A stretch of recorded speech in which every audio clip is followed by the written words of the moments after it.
Clase 1 de Teoría de los Grupos. El concepto de grupo. La psicología social nació a partir de la necesidad de cubrir un campo no trabajado ni desde la sociología ni desde la psicología clínica, ya que la una se centra en la estructura social y la otra se centra en el individuo, dejando de lado un recorte de experiencia humana que tiene que ver con lo que ocurre entre los sujetos en su interrelación. En este campo, lo grupal es un escenario privilegiado del trabajo del psicólogo social.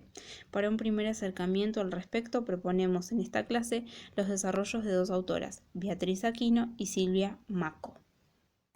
Licenciada Beatriz Aquino. Grupo, un universo cotidiano, lo singular y lo colectivo. Hablar acerca de grupos es ponerle palabras, teorizar sobre la experiencia cotidiana. Todos participamos en diferentes grupos a lo largo de la vida, aunque no se los nombrara así. Los grupos existen de hecho desde los orígenes de la humanidad. Esta pretende ser una reflexión relacionada con esa práctica, con esa experiencia. ¿Qué es un grupo? Básicamente podemos pensar en un conjunto de personas que están reunidas con algún fin específico y a partir de ahí surgen preguntas. ¿Cómo se reúnen? Todos los que se reúnen forman un grupo. ¿Cuántos integrantes tiene un grupo? ¿Cuándo se forma un grupo? ¿Cuándo un grupo deja de serlo? Para convertirse en otra cosa. Podríamos seguir preguntándonos. El objetivo es intentar definir este tipo particular de organización de los individuos. No siempre que estamos con otros formamos un grupo. Cuando viajamos en tren, cuando estamos en el cine, en una sala de espera, etc., estamos junto a otros, pero no formamos un grupo por el simple hecho de estar con otros. Por lo tanto, grupos es un estar con otros que reúne características particulares que intentaremos analizar. La etimología del término nos permite alguna aproximación. Originalmente, Grupa, en alemán, masa redondeada, forma circular, de allí deriva Grob, del provenzal nudo, y se llega al italiano gruppo, que se utilizó para nombrar los conjuntos pictóricos renacentistas. De esto se desprenden dos conceptos: círculo, forma que generalmente adopta la reunión grupal, y nuda, que conlleva la idea de cohesión. La forma circular hace pensar en una posición equidistante de todos los miembros y a su vez en la creación de un espacio contorneado por ellos. ¿Qué sucede en ese espacio? Algo se anuda y se desanuda en él. Estos dos conceptos refieren al grupo como un conjunto humano con un sistema de relaciones particulares donde operan determinantes sociales, cosmovisiones individuales, que necesariamente confrontan, cargas afectivas que se depositan y circulan entre los integrantes, formas de comunicación que facilitan u obstaculizan la formación de vínculos y la existencia de un proceso mediante el que un conjunto inicial de individuos deviene grupo. Hasta ahora tenemos un número restringido de individuos, alguna actividad en común y cierta forma de organizarse. Durante mucho tiempo, los grupos fueron pensados desde sus individuos y como elementos de la sociedad. Desde estas perspectivas se convirtió en objeto de estudio de distintas ciencias. Las centradas en el individuo, psicología, pedagogía, psicoanálisis, y las centradas en la sociedad, sociología, economía, antropología. Tanto unas como otras cayeron en reduccionismos al considerar el par de opuestos grupo-sociedad, y sin pensar en lo específico del grupo. Por eso, surgieron ciencias que comenzaron a trabajar sobre el concepto de grupo como intermediario: psicología social, psicología de los grupos, psicología de las instituciones. Ellas trabajan conjuntamente los conceptos de intermediación y de articulación. Con respecto a esta noción, René Caes se pregunta si la categoría de intermediario puede ayudar a pensar la articulación psicosocial y plantea tres caracteres asociados a la categoría de intermediario. A, como función de lo articular. Dos campos diferentes. B, ligado a la presentación de un proceso de transformación. O C, como función estructurante y por lo tanto pasaje de una estructura a otra. A la noción de articulación adhiere Pichon-Rivière, que mantiene sin resolver la tensión entre ambos polos.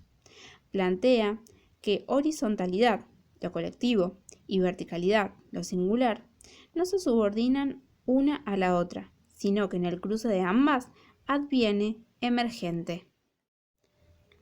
Para este autor, un grupo es un conjunto restringido de personas que, ligadas por constantes de tiempo y espacio y articuladas por su mutua representación interna, se propone, en forma explícita o implícita, una tarea que constituye su finalidad, interactuando a través de complejos mecanismos de asunción y adjudicación de roles. Es decir, que un grupo tiene organizadores internos y se define como una estructura de acción, de operación, y actúa en función de las necesidades y de su satisfacción. La tarea que constituye su finalidad es la que organiza, le da sentido, y es a partir de ella que el grupo se articula, por su mutua representación interna, en una operatoria, donde se interactúa a través de los mecanismos de asunción y adjudicación de roles. El grupo, considerado desde esta óptica, permite la formación de vínculos entre los individuos. Por eso, la necesidad que sea un conjunto restringido de personas, y el despliegue de lo singular y lo colectivo mediante procesos de comunicación y aprendizaje, en un interjuego dialéctico, manteniendo la atención de ambas instancias sin reducir ni la una ni la otra. El grupo, como intermediario, es un escenario privilegiado que propicia las transformaciones en sus individuos. Y a partir de la tarea, la incidencia en el campo social. Esta es la característica que hace que el trabajo en lo grupal sea tan importante para la psicología social. Licenciada Silvia Matko. Función y características del grupo.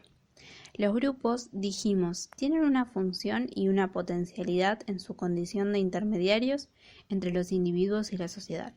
Función porque los grupos, pensemos la familia, son un campo de aprendizaje de roles para sus miembros, un mecanismo de socialización y uno de los elementos principales de la organización social. Potencialidad porque es en el grupo, desde su capacidad, que pueden producirse cambios subjetivos hacia las otras estructuras sociales. El grupo es una forma de red vincular particular, específica y como tal tiene características distintivas. 1. El grupo es una unidad que se manifiesta como una totalidad.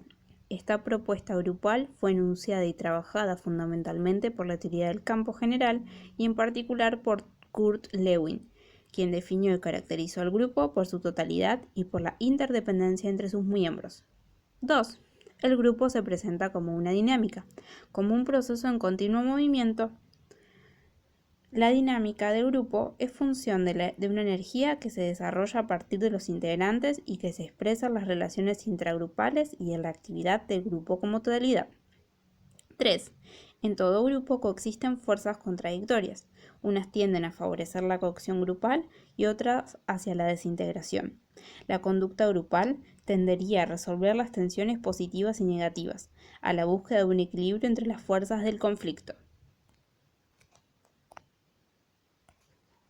4. En todo grupo verificamos la existencia de interrelaciones entre sus integrantes. Hablar de interrelaciones es hacer referencia a las relaciones interpersonales. Cada individuo en el grupo actúa y reacciona en relación a otros individuos. Estos intercambios pueden ser de tipo verbal o no verbal. 5. La interrelación recurrente dentro del grupo. Si la acción se prolonga mediante un cierto lapso, promueve expectativas que facilitan la posibilidad de prever y anticipar la conducta. Expectativas que finalmente se plasman en normas explícitas o implícitas.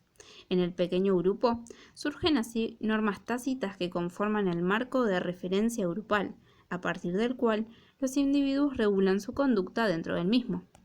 6. Los integrantes del grupo desempeñan roles individuales que dependen del interjuego de los roles grupales y de la dinámica grupal como un todo, porque ningún rol puede ser entendido únicamente a partir de las características del individuo que lo desempeña, sino que debe ser entendido en función de la dinámica total del grupo. 7. Un grupo se caracteriza por la existencia de objetivos grupales.